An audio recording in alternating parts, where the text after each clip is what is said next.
6 late-stage terror plots in the UK have been dismantled during lockdown, among 31 stopped in the past 4 years, with the catastrophic and chaotic withdrawal from Afghanistan likely to embolden and give a psychological boost to terrorists, the head of MI5 said today. MI5 Director General Ken McCallum said the threat of terrorism in the UK remains a real and enduring thing, and that the coronavirus pandemic has not diminished this. Britain's top-secret agent also described turning to a spy colleague as the second plane hit the Twin Towers on 9/11 and immediately knew Osama bin Laden was behind the attack. He told the Today program, "We do face a consistent global struggle to defeat extremism and to guard against terrorism. This is a real problem. In the last 4 years, working with the police, my organisation has disrupted 31 late-stage attack plots in Great Britain. That number includes mainly Islamist attack plots but also a growing number of attack plots from right-wing terrorists. Even during the pandemic period which we have all been enduring for the past 2 years, we have had to disrupt 6 late-stage attack plots," he said, adding, "So, the terrorist threat to the UK, I am sorry to say, is a real and enduring thing." Mr McCallum said that inspired terrorist acts were by volume the largest number of threats that MI5 and their partners faced in the UK. There is no doubt that events in Afghanistan will have heartened and emboldened some of those extremists, and so being vigilant to precisely those kinds of risks that my organisation is focused on along with a range of other threats, he said. MI5 Director General Ken McCallum described where he was on the morning of 9/11 and how colleagues knew they would be dealing with the aftermath for the next 10 years.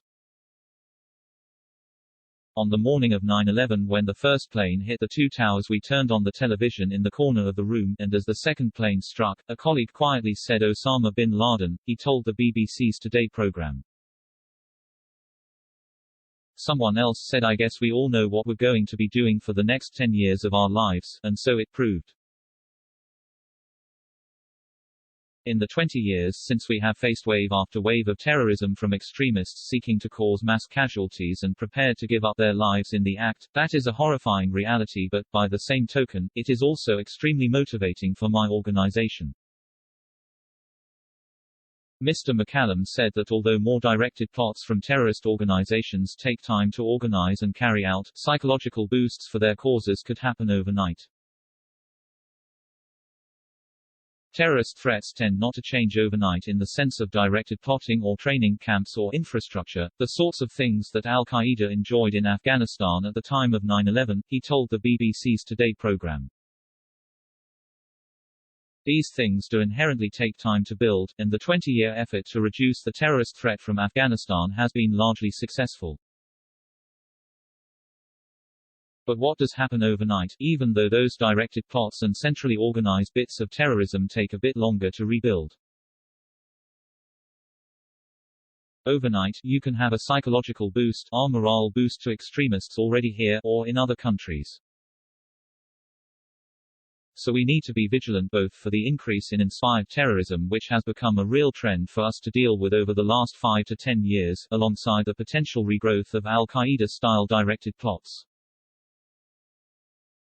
He said that although the government had pledged to judge the Taliban by their actions, the UK Security Service and its partners would plan for the chance that more risk, progressively may flow our way. Mr McCallum said that although more directed plots from terrorist organizations take time to organize and carry out, psychological boosts for their causes could happen overnight. Terrorist threats tend not to change overnight in the sense of directed plotting or training camps or infrastructure, the sorts of things that Al-Qaeda enjoyed in Afghanistan at the time of 9/11, he told the BBC's Today program. These things do inherently take time to build, and the 20-year effort to reduce the terrorist threat from Afghanistan has been largely successful. But what does happen overnight, even though those directed plots and centrally organized bits of terrorism take a bit longer to rebuild? Overnight, you can have a psychological boost, or morale boost to extremists already here, or in other countries. So we need to be vigilant both for the increase in inspired terrorism which has become a real trend for us to deal with over the last 5 to 10 years, alongside the potential regrowth of al-Qaeda-style directed plots. The MI5 Director General said it was difficult to give a simplistic answer to whether the UK was safer, or less safe now from the threat of terrorism since 2001. Ken McCallum told the BBC's Today programme, "What has happened across those 2 decades is that on the day of 9/11 we faced a large, well-funded organisation in al-Qaeda with a safe haven and we had to play catch-up in a dramatic way. 5 years after 9/11 we were still facing plots of that magnitude. We, with others, worked deeply and ferociously hard to reduce that style of risk from al-Qaeda."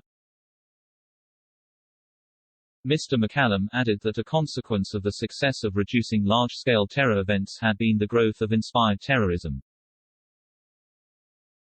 He said the so-called Islamic State had managed to do something that al-Qaeda did not in inspiring lots of people to attempt smaller-scale acts of terrorism through online grooming. The number of plots that we disrupt nowadays are actually higher than the number of plots that were coming at us after 9/11, but on average they are smaller plots of lower sophistication, he said. Mr McCallum said that current threats from terrorism were part of our lives at this time in history and would remain so for some time. "I wish we didn't have to teach children about terrorism, I wish I didn't have to teach my children about terrorism, and I don't think we should be alarming children," he told the BBC's Today programme. "The purpose of organisations like mine is to ensure the public can live their lives freely and with confidence, but the reality, I'm afraid, is that terrorism is one strand within our complex society. We have stopped dozens of attacks, but this is part of our lives at this time in history and I suspect some form of this terrorism will remain with us for quite some time to come." Ken McCallum said it would be reckless of him to claim that a terror attack would not happen on UK soil on his watch, but that colleagues at MI5 spend our lives working to mitigate such threats. "The best approach to terrorism is not to overreact, to be proportionate, to be led by our values, by treating individuals who attempt terrorism as criminals rather than elevating their status to somehow soldiers," he told the BBC. "It would be reckless of anyone in a job like mine ever to claim that we would be able to provide 100% security, we never can. Of course there are likely to be terrorist attacks on UK soil on my watch, we wish it were not so and we spend our lives working as hard as we possibly can with partners to stop these things happening and constantly challenging ourselves on how we can do the best we possibly can. To our horror, we know that that won't be possible on every single occasion.